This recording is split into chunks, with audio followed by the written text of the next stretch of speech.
8월 27일 법률방송 로투데이 시작하겠습니다.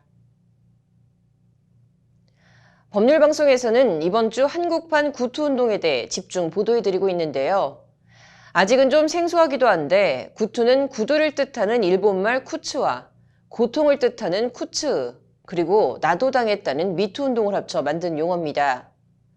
성차별적인 복장 강요에 대한 문제 제기와 개선을 요구하는 운동인데 우리나라에서도 백화점 발레파킹 여성 직원이 남성과 똑같이 운동화를 신을 수 있게 해달라는 인권위 진정을 준비하고 있습니다. 관련해서 오늘은 구투운동이 처음 시작된 일본의 사례와 진행 경과, 그것들이 우리 한국 사회에서 갖는 의미를 전문가들의 얘기를 통해 짚어보겠습니다. 장한지 기자입니다. 일본에서 구투운동은 지난해 초 여배우이자 프리랜서 작가인 이시카와 유미가 직장 여성에게 이른바 뾰족구두를 강요하는 데 문제를 제기하며 촉발됐습니다.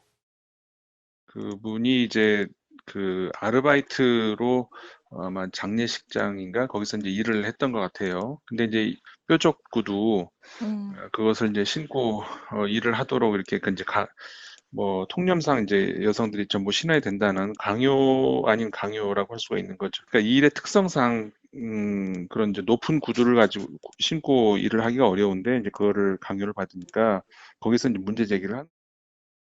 내친 김에 이시카와는 직장 내 하이힐 착용을 강제하는 규정을 폐지해달라는 운동을 벌여 18,000여 명의 서명을 받아 지난해 6월 일본 정부에 청원을 냈습니다. 이후 청원 동참 인원은 33,000명 넘게 늘어났고 하이힐 착용 강제 규정 폐지가 전국적인 이슈로 번졌습니다. 이에 후생노동성이 답변을 내놨는데 이게 오히려 불에 기름을 붓는 격이 됐습니다. 후생노동성 장관이 야당 의원의 질의에 여성이 하이힐을 신어야 하는 것은 사회 통념이라는 취지의 답변을 내놓은 겁니다. 여성에 대한 공감 능력이 부족하다는 비판과 논란이 거세지며 하이힐 착용 강제 폐지 구투운동은 권력을 이용한 직장 내 괴롭힘 문제로까지 확산됐습니다. 파워 허리스먼트는 일본에서 파워하라라고 하는데요. 권력을 이용해서 괴롭힌다는 의미의 영어입니다. 이런 관점에서는 여성한테 하이힐이나 단화의 착용을 지시한다든지 의무화하는 게 이게 사회 통념에 비춰서 업무상 필요하고 또 적절한 범위인지가 문제가 된다. 이런 식으로 말을 했는데요. 거세지는 구투운동 물결과 악화되는 여론에 급기야 지난 3월 아베 총리가 직접 여론무마와 사태 진화에 나섰습니다. 직장 복장 규정에 대해서 남녀 간 차별은 지양해야 된다. 다만 각 기업별의 규정을 정부가 판단하기는 어렵다. 그래서 관계 법령의 취지를 고려하면서 노사 간 대화가 중요하다. 이런 식으로 얘기를 했습니다. 정부가 민간 기업이나 사업장에 여성 구두 착용 강제 규정 폐지에 직접 나설 수는 없다고 선을 긋긴 했지만 총리가 구두 착용 강제가 성차별임을 인정한 것 자체가 진일보한 발전이란 평가입니다. 실제 아베 총리 발언 한 달 뒤인 지난 4월 일본항공은 여성 승무원의 굽 3에서 4cm 하일 의무 착용 규정을 폐지했습니다. 이에 따라 남녀를 불문하고 승무원은 모두 굽이 0cm인 신발부터 착용할 수 있게 규정이 개정됐고 치마만 허용됐던 여승무원 유니폼의 바지 스타일도 도입됐습니다. 한 여배우의 하이힐 거부 투쟁이 수십 년 동안 견고하게 유지되어 왔던 일본의 기존 사회 통념을 깨고 총리의 성차별 인정 발언과 실질적인 변화로까지 이어지고 있는 겁니다. 일본 항공에서도 스튜어디스 근무자들이 높은 구두를 신지 않고도 일을 할 수 있게 이제 실질적인 조치가 이루어지기도 했었고요. 그러니까 사실상 변화가 이제 이루어졌다 이렇게 볼 수가 있는 거겠죠. 일단 상징적으로 이제 스튜어디스의 신발이 높은 구두에서 낮은 신발을 신어도 괜찮은 것으로 변했다는 것은 앞으로 이제 파급이 효과가 아무래도 있다라고 얘기할 수 있겠죠. 이런 변화는 단순히 직장 여성들이 뾰족 구두를 신어야 하는지 안 신어도 되는지 정도의 문제가 아니라 일본 특유의 안전 배려 의무 이슈로 더 확장될 수 있다는 것이 이탁규 변호사의 설명입니다. 안전 배려 의무가 있습니다. 이거는 종업원을 고용해서 일을 하게 할 때에 안전하게 일할 수 있는 환경을 조성해야 한다는 기업 측의 의무입니다. 네. 그럴 때 구두를 신게 지시를 했는데 거기에서 합리성이 없었다라고 해서 피해를 봤다라고 하면 이 안전 배려 의무에 위반했다라고 해서 민사 관련해서는 소송도 걸 수 있겠죠. 단순히 구두의 문제를 넘어 사회 통념이란 이름으로 당연시되어 왔던 다른 많은 불합리한 것들에 대한 문제 제기와 개선 운동으로 발전할 수 있는 가능성을 내포하고 있다는 데에 더 큰 의의가 있습니다. 기업에서는 업무 지시를 합니다. 근데 이런 구투 운동이 일어나서 실제로 이제 사회적 운동으로서 나는 이 지시에 대해서는 거부하겠다 했을 때 그때에 이 업무 지시 자체가 사회 통념상의 필요성이라든지 합리적이었던지를 판단하게 되는데 그때 그런 합리성이 없었다, 업무 지시상의 필요성이 없었다라고 되면 끝내는 그 징계 자체도 위법이 되는 거죠. 다만 고 박원순 시장 성추행 의혹 사건에서 극명하게 나타났듯 미투 운동과 마찬가지로 구투 운동도 계급 갈등이나 진영 논리, 성대결로 변질되는 건 엄중히 경계해야 한다고 임상훈 소장은 지적합니다. 이것이 그 정치적 진영 논리로 변질이 됐죠. 그렇기 때문에 미투, 그러니까 내가 어떤 불이익을 당했다 혹은 어떤 성적 문제와 관련해서 피해를 입었다라고 하는 것이 여성 운동으로서보다는 정치적인 공격의 대상으로 혹은 그것에서 방어의 대상으로 그건 미투가 아니다, 이런 식의 논리가 전개되는 것이. 일부 논란과 부작용에도 미투 운동이 미투 운동 이전의 한국 사회로 돌아갈 수 없게 발전시켰듯 구투 운동도 그 이름을 떠나 불합리한 차별 시정이란 측면에서 한국 사회를 다시 한 단계 더 발전시킬 수 있는 귀중한 기회가 될 수 있다고 임상훈 소장은 강조합니다. 우리나라에서도 분명히 사실은 그 구투라고 우리가 이제 명칭을 부르지만 구두 문제뿐만이 아니죠. 예를 들어서 이제 방송 종사자들라든가 안내 데스크에서도 아마 안경 쓰신 여성분은 거의 없을 거예요. 그런 것들을 이제 그냥 구투라는 말 안으로 포함을 시킨다면은 이런 것들이 당연히 우리나라에서도 전개가 돼야 되고. 법률방송 장한지입니다.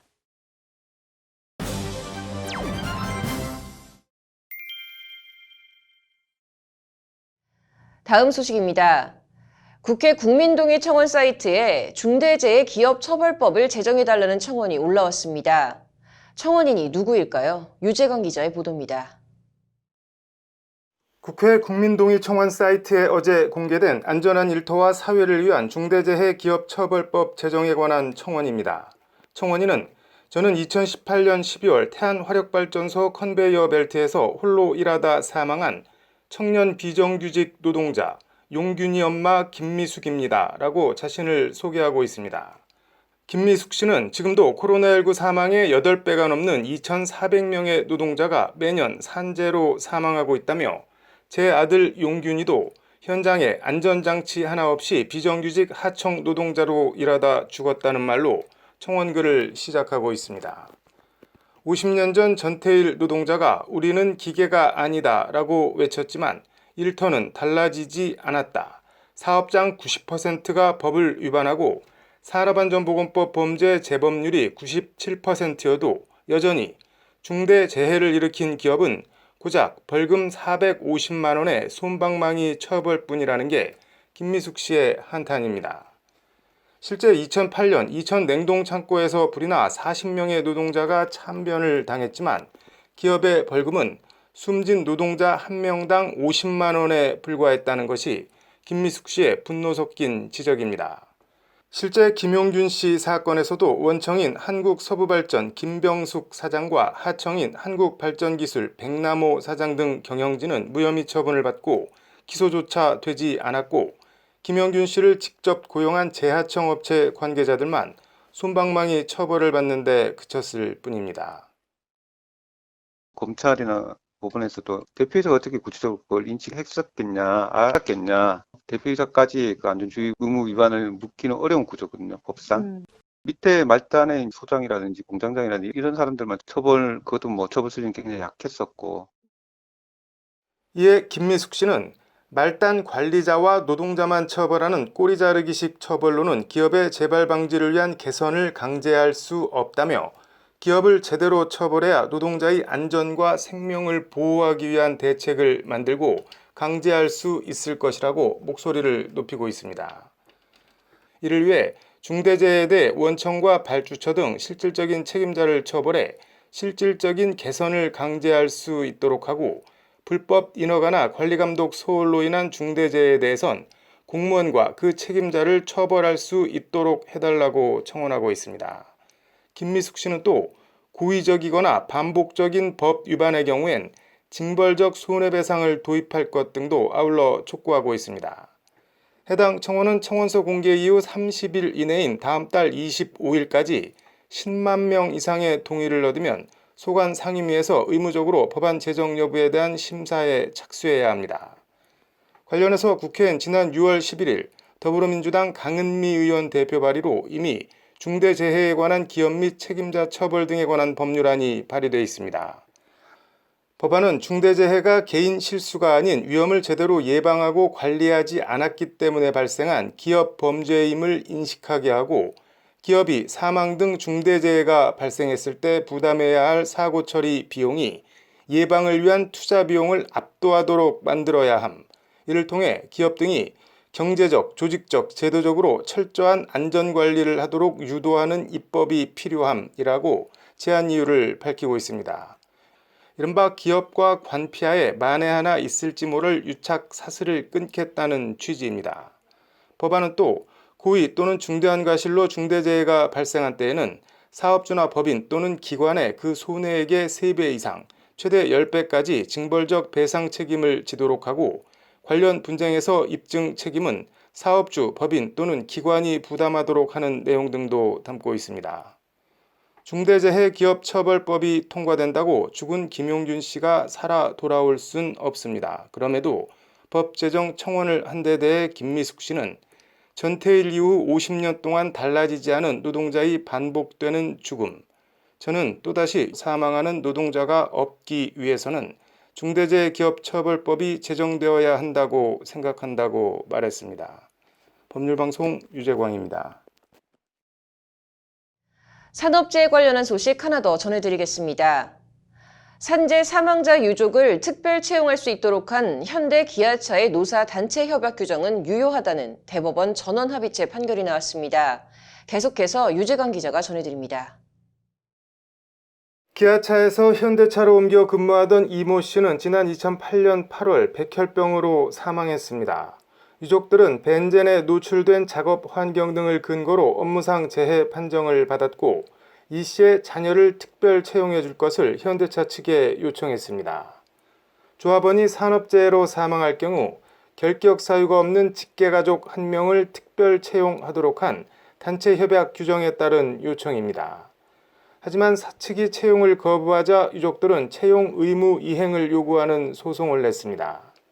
재판 쟁점은 산업재해로 사망한 노동자의 유족을 특별 채용하도록 한 단체 협약 조항이 민법 제103조 반사회질서 법률 행위에 해당하느냐 여부였습니다. 1심과 2심은 모두 해당 단체 협약 조항은 민법 제103조가 정하는 선량한 풍속, 기타 사회질서에 위배돼 무효라며 원고 패소로 판결했습니다. 그리고 사건을 접수한 지 3년 11개월 만인 오늘 대법원은 특별한 사정이 없는 한 해당 조항이 선량한 풍속이나 사회상규에 위배된다고 볼 수 없다며 원고 패소 판결한 원심 판결을 깨고 사건을 서울고법으로 돌려보냈습니다. 대법원은 먼저 해당 조항이 회사의 채용 자유를 과도하게 침해한다는 원심 판단에 대해 회사가 스스로 의사에 따라 해당 조항에 합의한 점, 특별 채용 숫자가 매우 적은 점 등을 감안하면 채용 자유를 과도하게 침해한다고 볼 수 없다고 판단했습니다. 유족 특별 채용 조항은 중요한 근로 조건으로 사망자의 희생에 상응하는 보상을 하고 가족 생계의 어려움을 해결할 수 있도록 사회적 약자를 보호 또는 배려하는 목적이 있다. 헌법이 보장하는 단체 교섭권의 결과물인 단체 협약에 대한 법원의 후견적 개입은 신중할 필요가 있다는 것이 대법원 판단입니다. 선량한 풍속이나 사회 상규에 위배되지 않는 한 노사가 자율적으로 합의한 단체 협약의 효력을 법원이 부정하는 것은 신중할 필요가 있다는 취지의 판결입니다. 반면 이기택, 민효숙 대법관은 현대기아차는 공정한 방식으로 채용 절차를 수행할 사회적 책임을 부담한다며 해당 조항은 구직 희망자의 희생에 기반한 것으로 위법해 효력을 인정할 수 없다는 소수 의견을 냈습니다. 대법원 관계자는 오늘 판결에 대해 산재유족 특별채용 조항이 민법 제103조에 의해 무효가 될 수 있는 구체적인 판단 기준을 제시했다는 점에서 의의가 있다며 향후 유사한 분쟁이 발생할 경우 지침이 될 것으로 보인다고 판결 의의를 설명했습니다. 이 관계자는 다만 이 사건에서 정년퇴직자 및 장기 근속자의 자녀를 우선 채용하는 단체 협약에 대해 판단한 것은 아니라고 선을 그으며 그에 대한 소송이 제기된다면 효력의 다툼이 있을 것이라고 덧붙여 말했습니다. 법률방송 유재광입니다. 이어서 법조계 소식 전해드리겠습니다. 검언유착 의혹 사건을 수사하며 한동훈 검사장과 휴대폰 압수수색 6탄전까지 벌인 정진웅 서울중앙지검 형사 1부장이 광주지검 차장검사로 발령났습니다. 윤석열 검찰총장의 입력 할인 대검 대변인은 이성윤 지검장과 호흡을 맞췄던 이창수 서울중앙지검 형사 2부장이 맡게 됐습니다. 자발적인 성관계를 결심한 과정에서 속임수가 중요한 역할을 했다면 위계에 의한 간음죄로 처벌할 수 있다는 대법원 판결이 나왔습니다. 대법원은 다른 사람인 것처럼 속여 14살 청소년과 성관계를 한 A씨에 대해 간음 무죄를 선고한 원심을 깨고 유죄 취지로 파기환송했습니다. 불법 임신 중절 수술 과정에서 태어난 태아를 숨지게 한 산부인과 의사가 1심에 이어 2심에서도 살인죄가 유죄로 인정돼 징역 3년 6개월을 선고받았습니다. 재판부는 아이가 산채로 나와 울음을 터뜨렸음에도 아무런 보호 조치를 하지 않은 채 살해했다고 질타했습니다. 고교생 제자와 사귀며 집에서 귀금속 등을 훔쳐오라고 시킨 30대 기간제 여교사에 대해 징역 1년 6개월 실형이 선고됐습니다. 인천지법은 범행 수법이나 피해자와 관계를 보면 재질이 매우 불량하고 반성하는 태도를 찾아보기 힘들다고 양형 사유를 밝혔습니다.